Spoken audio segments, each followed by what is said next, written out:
யோவான் 5ஆம் அதிகாரம். இவைகளுக்கு பின்பு யூதருடைய பண்டிகை ஒன்று வந்தது. அப்பொழுது இயேசு எருசலேமுக்கு போனார். எபிரேய பாஷையிலே பெதஸ்தா என்னப்பட்ட ஒரு குளம் எருசலேமில் ஆட்டு வாசலின் அருகே இருக்கிறது. அதற்கு 5 மண்டபங்கள் உண்டு. அவைகளிலே குருடர், சப்பானிகள், சூம்பின உறுப்புடையவர்கள் முதலான வியாதிக்காரர் அநேகர் படுத்திருந்து தண்ணீர் எப்பொழுது கலங்கும் என்று காத்து கொண்டிருப்பார்கள். ஏனெனில் சில சமயங்களிலே தேவதூதன் ஒருவன் அந்த குளத்தில் இறங்கி தண்ணீரை கலக்குவான். தண்ணீர் கலங்கிய பின்பு யார் முந்தி அதில் இறங்குவானோ அவன் எப்பேற்பட்ட வியாதிஸ்தனாய் இருந்தாலும் சொஸ்தமாவான். 38 வருஷம் வியாதி கொண்டிருந்த ஒரு மனுஷன் அங்கே இருந்தான். படுத்திருந்த அவனை இயேசு கண்டு, அவன் வெகு காலமாய் வியாதிஸ்தன் என்று அறிந்து அவனை நோக்கி, சொஸ்தமாக வேண்டுமென்று விரும்புகிறாயா என்று கேட்டார். அதற்கு வியாதிஸ்தன், ஆண்டவரே, தண்ணீர் கலக்கப்படும் போது என்னை குளத்தில் கொண்டு போய் விடுகிறதற்கு ஒருவரும் இல்லை. நான் போகிறதற்குள்ளே வேறொருவன் எனக்கு முந்தி இறங்கி விடுகிறான் என்றான். இயேசு அவனை நோக்கி, எழுந்திரு, உன் படுக்கையை எடுத்துக்கொண்டு நட என்றார். உடனே அந்த மனுஷன் சொஸ்தமாகி தன் படுக்கையை எடுத்துக்கொண்டு நடந்து போனான். அந்த நாள் ஓய்வு நாளாய் இருந்தது. ஆதலால் யூதர்கள் குணமாக்கப்பட்டவனை நோக்கி, இது ஓய்வு நாளாய் இருக்கிறதே, படுக்கையை எடுத்துக்கொண்டு போகிறது உனக்கு நியாயமல்ல என்றார்கள். அவன் அவர்களுக்கு பிரதியுத்தரமாக, என்னை சொஸ்தமாக்கினவர் உன் படுக்கையை எடுத்துக்கொண்டு நடவென்று எனக்கு சொன்னார் என்றான். அதற்கு அவர்கள், உன் படுக்கையை எடுத்துக்கொண்டு நடவென்று உன்னுடனே சொன்ன மனுஷன் யார் என்று அவனிடத்தில் கேட்டார்கள். சொஸ்தமாக்கப்பட்டவன், அவர் இன்னார் என்று அறியவில்லை. அவ்விடத்தில் ஜனங்கள் கூட்டமாய் இருந்தபடியினால் இயேசு விலகி இருந்தார். அதற்கு பின்பு இயேசு அவனை தேவாலயத்திலே கண்டு, இதோ நீ சொஸ்தமானாய், அதிக கேடானதொன்றும் உனக்கு வராதபடி இனி பாவம் செய்யாதே என்றார். அந்த மனுஷன் போய் தன்னை சொஸ்தமாக்கினவர் இயேசு என்று யூதர்களுக்கு அறிவித்தான். இயேசு இவைகளை ஓய்வு நாளில் செய்தபடியால் யூதர்கள் அவரை துன்பப்படுத்தி அவரை கொலை செய்ய வகை தேடினார்கள். இயேசு அவர்களை நோக்கி, என் பிதா இதுவரைக்கும் கிரியை செய்து வருகிறார், நானும் கிரியை செய்து வருகிறேன் என்றார்.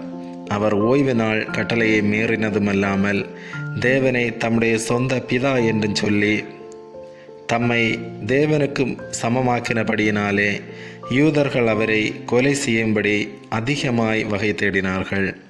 அப்பொழுது இயேசு அவர்களை நோக்கி, மெய்யாகவே மெய்யாகவே நான் உங்களுக்கு சொல்லுகிறேன், பிதாவானவர் செய்ய குமாரன் காண்கிறது எதுவோ அதையே அன்றி வேறொன்றையும் தாமாய் செய்ய மாட்டார். அவர் எவைகளை செய்கிறாரோ அவைகளை குமாரனும் அந்தபடியே செய்கிறார். பிதாவானவர் குமாரனிடத்தில் அன்பாயிருந்து தாம் செய்கிறவைகளையெல்லாம் அவருக்கு காண்பிக்கிறார். நீங்கள் ஆச்சரியப்படத்தக்கதாக இவைகளை பார்க்கிலும் பெரிதான கிரியைகளையும் அவருக்கு காண்பிப்பார். பிதாவானவர் மரித்தோரை எழுப்பி உயிர்ப்பிக்கிறது போல குமாரனும் தமக்கு சித்தமானவர்களை உயிர்ப்பிக்கிறார். அன்றியும் பிதாவை கனம் பண்ணுகிறது போல எல்லாரும் குமாரனையும் கனம் பண்ணும்படிக்கு பிதாவானவர் தாமே ஒருவருக்கும் நியாயத்தீர்ப்பு செய்யாமல் நியாயத்தீர்ப்பு செய்யும் அதிகாரம் முழுவதையும் குமாரனுக்கு ஒப்பு கொடுத்திருக்கிறார். குமாரனை கனம் பண்ணாதவன் அவரை அனுப்பின பிதாவையும் கனம் பண்ணாதவனாயிருக்கிறான். என் வசனத்தை கேட்டு என்னை அனுப்பினவரை விசுவாசிக்கிறவனுக்கு நித்திய ஜீவன் உண்டு. அவன் ஆக்கினை தீர்ப்புக்குட்படாமல் மரணத்தை விட்டு நீங்கி ஜீவனுக்குட்பட்டிருக்கிறான் என்று மெய்யாகவே மெய்யாகவே உங்களுக்கு சொல்லுகிறேன். மரித்தோர் தேவகுமாரனுடைய சத்தத்தை கேட்கும் காலம் வரும், அது இப்பொழுதே வந்திருக்கிறது. அதை கேட்கிறவர்கள் பிழைப்பார்கள் என்று மெய்யாகவே மெய்யாகவே உங்களுக்கு சொல்லுகிறேன். ஏனெனில் பிதாவானவர் தம்மில் தாமே ஜீவனுடையவராய் இருக்கிறது போல குமாரனும் தம்மில் தாமே ஜீவனுடையவராய் இருக்கும்படி அருள் செய்திருக்கிறார். அவர் மனுஷகுமாரனாய் இருக்கிறபடியால் நியாய தீர்ப்பு செய்யும்படிக்கு அதிகாரத்தையும் அவருக்கு கொடுத்திருக்கிறார். இதை குறித்து நீங்கள் ஆச்சரியப்பட வேண்டாம். ஏனென்றால் பிரேத குழிகளிலுள்ள அனைவரும் அவருடைய சத்தத்தை கேட்கும் காலம் வரும். அப்பொழுது நன்மை செய்தவர்கள் ஜீவனை அடையும்படி எழுந்திருக்கிறவர்களாகவும் தீமை செய்தவர்கள் ஆக்கினியை அடையும்படி எழுந்திருக்கிறவர்களாகவும் புறப்படுவார்கள். நான் என் சுயமாய் ஒன்றும் செய்கிறதில்லை.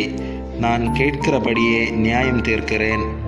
எனக்கு சித்தமானதை நான் தேடாமல் என்னை அனுப்பின பிதாவுக்கு சித்தமானதையே நான் தேடுகிறபடியால் என் தீர்ப்பு நீதியாயிருக்கிறது.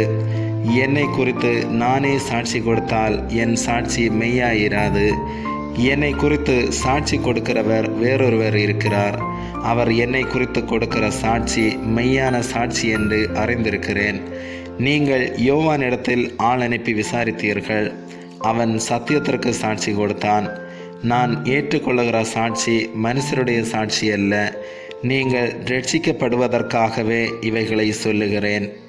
அவன் எரிந்து பிரகாசிக்கிற விளக்காயிருந்தான். நீங்களும் சில காலம் அவன் வெளிச்சத்திலே கலிகூற மனதாயிருந்தீர்கள். யோவானுடைய சாட்சியை பார்க்கிலும் மேன்மையான சாட்சி எனக்கு உண்டு. அதென்னவெனில், நான் நிறைவேற்றும்படிக்கு பிதாவானவர் எனக்கு கற்பித்ததும் நான் செய்து வருகிறதுமான கிரியைகளை பிதா என்னை அனுப்பினார் என்று என்னை குறித்து சாட்சி கொடுக்கிறது.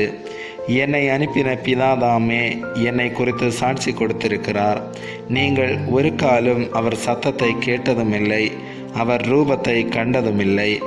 அவர் அனுப்பினவரை நீங்கள் விசுவாசியாதபடியால் அவருடைய வசனம் உங்களில் தரித்திருக்கிறதும் இல்லை. வேத வாக்கியங்களை ஆராய்ந்து பாருங்கள். அவைகளால் உங்களுக்கு நித்திய ஜீவன் உண்டென்று எண்ணுகிறீர்களே. என்னை குறித்து சாட்சி கொடுக்கிறவைகளும் அவைகளே.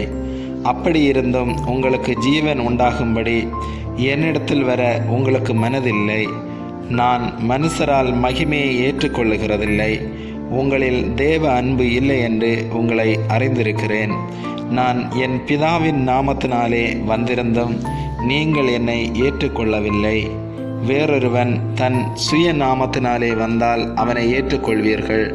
தேவனாலே மாத்திரம் வருகிற மகிமையை தேடாமல் ஒருவரால் ஒருவர் மகிமையை ஏற்றுக்கொள்கிற நீங்கள் எப்படி விசுவாசிப்பீர்கள்?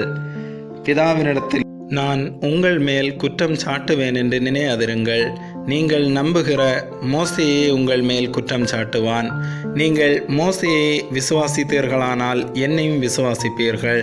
அவன் என்னை குறித்து எழுதியிருக்கிறானே. அவன் எழுதின வாக்கியங்களை நீங்கள் விசுவாசியாமல் இருந்தால் நான் சொல்லுகிற வசனங்களை எப்படி விசுவாசிப்பீர்கள் என்றார். ஆமேன்.